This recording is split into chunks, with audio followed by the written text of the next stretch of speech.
Bismillahirrahmanirrahim. Assalamualaikum warahmatullahi wabarakatuh, kids.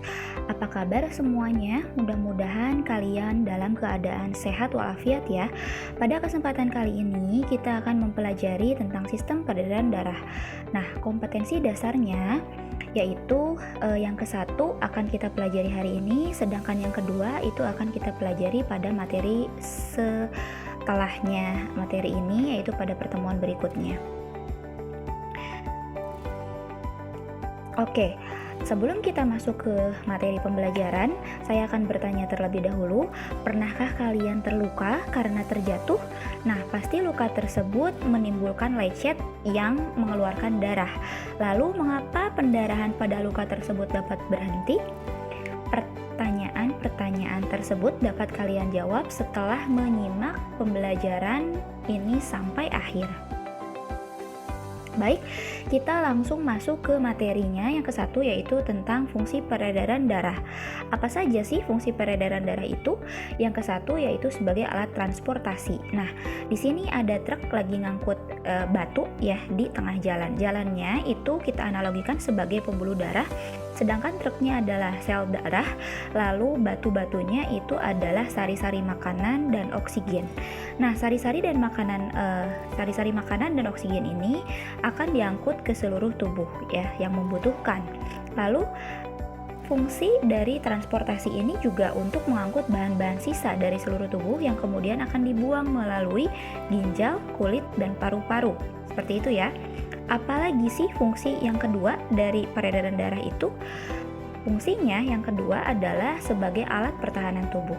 Nah, jadi peredaran darah itu memiliki sel darah putih yang dianalogikan sebagai tentara. Ketika ada benda asing berupa kuman, kemudian virus atau bakteri serta bibit-bibit penyakit masuk ke dalam tubuh, maka nanti si sel darah putih ini akan melawan, mempertahankan sistem imunitas pada tubuh kita ya.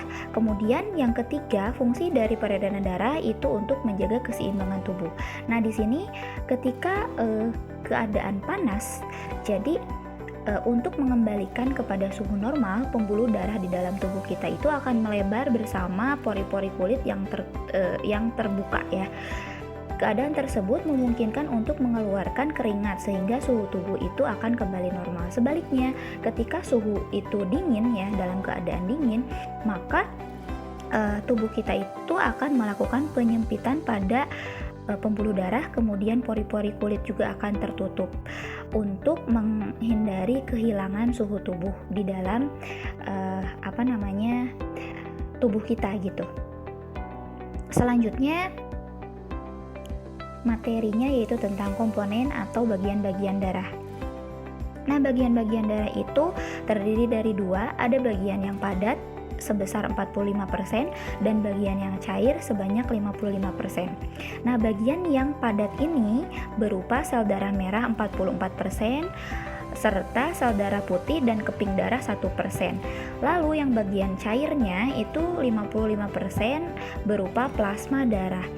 Ini bisa terpisah seperti ini karena dilakukan sentrifugasi terhadap darah terlebih dahulu sehingga bagian cair dan bagian padatnya terpisah ya kids. Next, kita bahas satu persatu mengenai komponen tersebut ya. Yang ke-1 ada plasma darah. Plasma darah ini adalah bagian yang cair yang mengandung makanan serta fibrinogen. Nah, fibrinogen ini adalah protein di dalam darah ya, serta serum. Makanan, fibrinogen, serta serum ini memiliki fungsi sebagai berikut, yaitu mengangkut sari-sari makanan, hormon, dan zat sisa, kemudian membantu penggumpalan darah, serta membentuk ketahanan tubuh.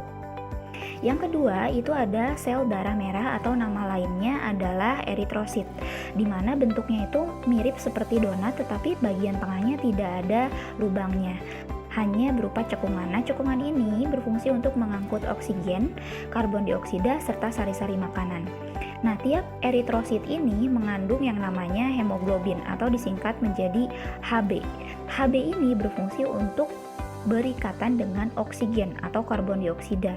Lalu eritrosit ini dibuatnya di sumsum tulang. Jadi kalau di tulang itu bagian tengahnya ada sumsum. Ternyata sumsum tersebut bukan variasi saja karena memiliki fungsi sebagai tempat untuk membentuk sel darah merah atau eritrosit. Seperti itu ya kids. Next. ada sel darah putih atau istilah biologinya atau IPA-nya yaitu leukosit. Fungsi dari leukosit ini adalah untuk melawan kuman dan benda asing yang menyerang tubuh. Kalau tadi disebutkan sebagai tentara di dalam tubuh kita ya. Ternyata kenapa bisa melawan si sel darah putih ini melawan benda asing? Karena di dalamnya terdapat antibodi sebagai sistem ketahanan. Antibodi ini dianalogikan sebagai tameng. Nah, kalau di sini ada gambar Kapten Amerika ya kids. Kapten Amerika ini adalah sel darah putih, sedangkan tameng yang dibawanya itu adalah antibodi yang digunakan untuk pertahanan tubuh. Lalu bentuk dari sel darah putih ini tidak beraturan. Jadi tidak seperti sel darah merah yang tadi bentuknya bundar terus di tengahnya ada cekungannya. Sel darah putih ini bentuknya fleksibel. Lalu dia memiliki inti sel. Nah, inti sel ini digunakan untuk pembelahan sel atau memperbanyak diri. Di samping ini ada tayangan video di mana ada sel darah putih yang melawan bakteri. Nah, bakterinya kecil itu dikejar oleh sel darah putih lalu kemudian dimakan, oke, terus dikejar sampai dapet, dikejar. Nah, bentuknya ini fleksibel ya, bisa nyelip-nyelip gitu. Lalu bagian yang bunder-bunder ini apa? Ini adalah sel darah merah, red blood cell atau eritrosit, seperti itu ya kids. Lalu yang selanjutnya kita bahas mengenai antibodi dalam leukosit. Antibodi atau tameng ini akan melawan, misalnya di sini ada bakteri ya, akan melawan bakteri yang masuk, kemudian melawan virus yang masuk, serta kalau dalam anak kecil itu karena belum terbentuk antibodi secara maksimal, anak kecil itu harus mendapatkan ASI. Nah, di dalam ASI yang diberikan oleh ibunya terdapat sel-sel darah putih yang memberi imunitas terhadap tubuh anak kecil, sehingga anak kecil yang diberi ASI eksklusif dari ibunya itu lebih bisa mempertahankan diri dari serangan bakteri, virus, atau jamur penyebab penyakit daripada bayi yang diberikan susu formula seperti, bukan endorse ya, ada SGM, ada Denkau dan lain-lain begitu ya. Next, jenis-jenis leukosit itu ada banyak ternyata kids. Kita bahas di tabelnya terlebih dahulu ya. Jadi sel darah putih atau leukosit ini dibagi menjadi dua, yaitu granulosit atau yang memiliki bintik-bintik dan agranulosit yang tidak ada bintik-bintikannya. Nah, yang memiliki bintik-bintik ini juga dibagi lagi menjadi tiga. Ada eosinofil, ada basofil, dan ada neutrofil. Kita bahas satu persatu. Eosinofil ini bintik-bintiknya berwarna merah, kemudian inti selnya itu berbentuk seperti huruf U dan ada spesifikasinya, yaitu dalam melawan benda asing yang masuk. Untuk eosinofil ini dia dikhususkan untuk melawan cacing ya, melawan cacing. Yang kedua ada basofil. Basofil ini perbedaannya dengan eosinofil yaitu pada warna bintil-bintilnya. Bintil-bintilnya itu berwarna biru, kemudian inti selnya juga ini agak seperti mirip kacang mete ya. Fungsi dari basofil ini adalah melawan reaksi alergi, seperti misal ada seseorang yang alergi terhadap kacang-kacangan, udang, dan lain-lain. Lalu yang terakhir ada neutrofil. Neutrofil ini intinya seperti huruf W. Kemudian neutrofil ini berfungsi untuk fagosit terhadap patogen. Fagosit ini gimana? Dia fungsinya untuk memakan patogen itu adalah zat-zat atau benda yang dianggap sebagai racun atau yang mematikan begitu. Yang kedua yaitu leukosit atau sel darah putih yang tidak memiliki bintil-bintil. Terdiri dari limfosit dan monosit. Nah, limfosit itu ada dua, yaitu sel T dan sel B. Dua-duanya itu berfungsi untuk kekebalan tubuh ya. Lalu yang kedua itu ada monosit. Monosit ini adalah jenis sel darah putih yang paling besar di dalam tubuh, kemudian inti selnya juga paling besar. Nah, fungsinya itu untuk mencerna sel-sel yang mati atau rusak dan membantu sistem kekebalan tubuh. Jadi kalau sel-sel tubuh kita itu sudah tua dan waktunya untuk diganti, maka yang sudah tua atau yang mati tersebut akan dimakan atau dicerna oleh monosit, begitu ya. Oke kids, yang selanjutnya yaitu keping darah atau istilahnya adalah trombosit. Nah, fungsi dari keping darah ini adalah untuk menghentikan pendarahan jika terjadi luka. Jadi di tayangan video awal itu saat saya bertanya kenapa pendarahan yang terjadi pada luka tersebut dapat berhenti, jawabannya itu karena di dalam tubuh kita itu, tepatnya sistem peredaran darah itu memiliki keping darah. Fungsinya yaitu untuk menghentikan pendarahan jika terjadi luka, seperti itu ya. Lalu bagaimana proses pembekuan darahnya? Nah, proses pembekuan darah itu dimulai ketika terjadi luka, maka trombosit itu akan pecah dan dia akan mengeluarkan protein trombokinase. Protein trombokinase ini akan mengaktifkan protombin menjadi trombin dengan bantuan kalsium dan vitamin K. Kemudian trombin ini akan mengubah protein berupa fibrinogen menjadi benang-benang fibrin. Mohon maaf, ini trombokinase adalah enzim ya. Tadi saya salah menyebutkan bahwa si trombokinase ini berupa protein, tapi dia adalah enzim. Nah, benang-benang fibrin ini akan menahan darah agar tidak keluar dari dalam tubuh terlalu banyak.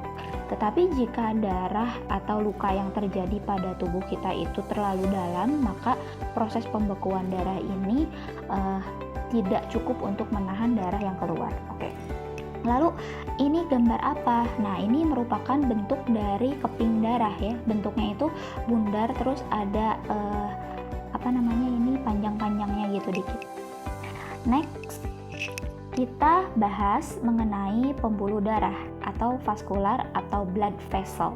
Di dalam tubuh kita, pembuluh darah itu seperti ini bentuknya ya. Banyak seperti jaring-jaring. Nah, terbagi menjadi pembuluh darah nadi atau disebut dengan arteri, kemudian ada juga pembuluh darah balik atau vena, dan yang kecil-kecil itu adalah kapiler. Struktur atau bentuknya kita bahas dari yang ke satu ya, arteri. Pertama, dilihat dari dindingnya. Dindingnya itu lebih tebal daripada si vena. Kemudian dia sifatnya juga lebih kuat ya dindingnya daripada vena. Lalu lubangnya itu atau rongganya tidak memiliki sekat, sedangkan untuk pembuluh vena dia memiliki sekat seperti ini, ada 2 jalur gitu ya. Kemudian pembuluh arteri ini bersifat elastis dan kuat dindingnya, sedangkan vena itu tidak. Lalu di sini yang ketiga ada pembuluh kapiler.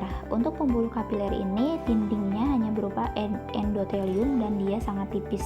Kenapa sangat tipis? Karena fungsinya yaitu untuk pertukaran zat, bisa berupa oksigen atau karbon dioksida, bisa berupa nutrisi, jadi biar gampang menembus ke dinding endoteliumnya, begitu ya.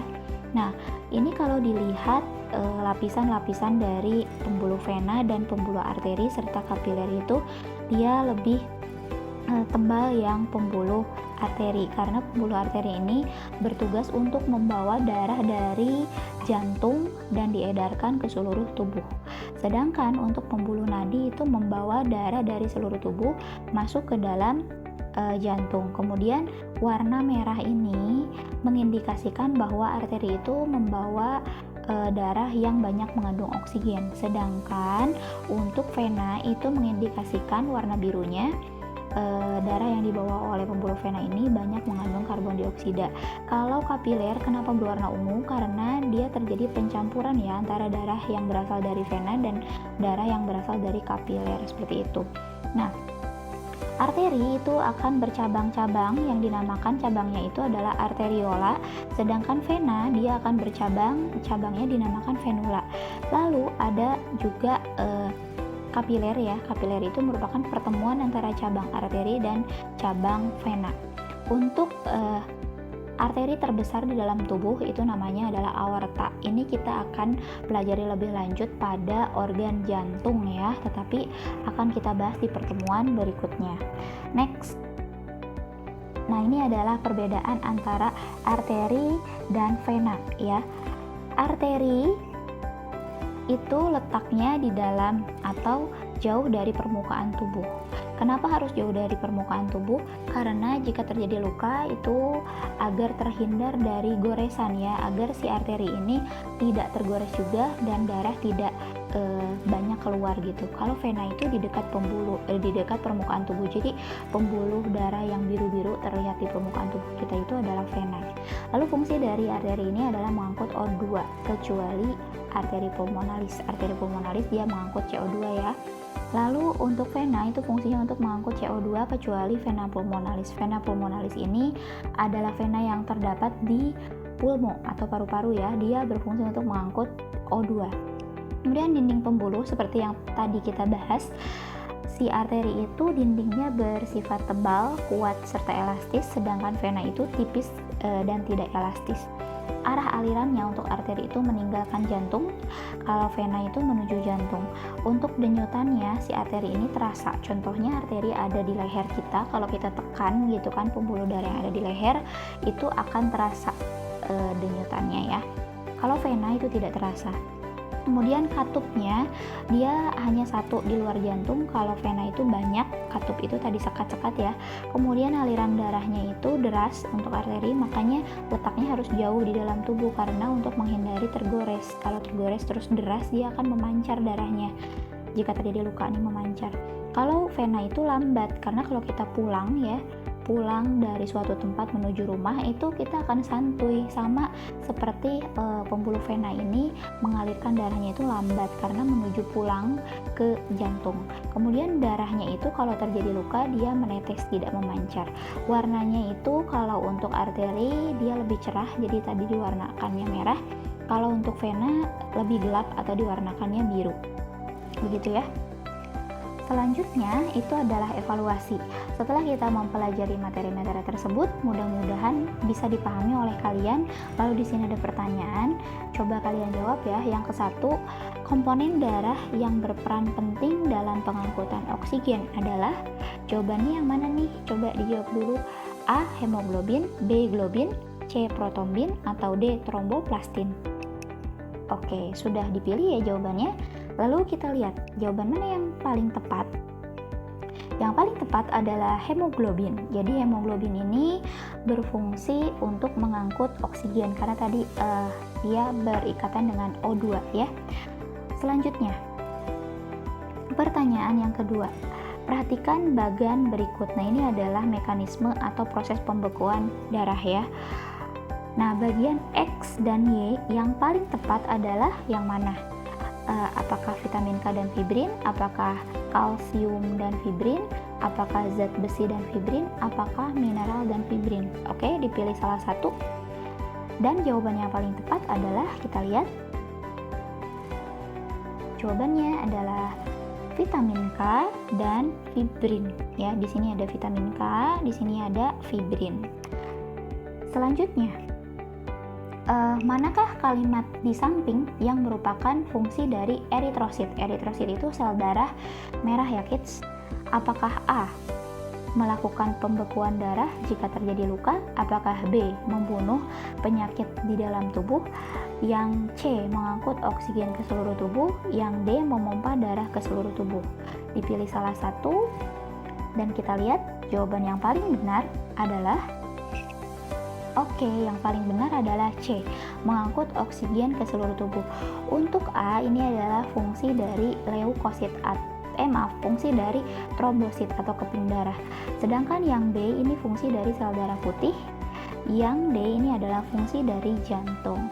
Oke, itu evaluasinya cukup ya, kids. Materi kali ini dicukupkan sekian, kita akhiri dengan ucapan hamdalah bersama-sama. Alhamdulillahirabbil alamin. Jika ada pertanyaan silahkan kontak saya melalui Instagram @lindalistiana atau email lindalistiana74@guru.smp.belajar.id, atau kalian juga bisa kontak saya melalui Twitter lindalistiana46 atau melalui komentar di channel YouTube Linda Listiana. Terima kasih kids. Sampai jumpa pada pertemuan berikutnya. Wassalamualaikum warahmatullahi wabarakatuh.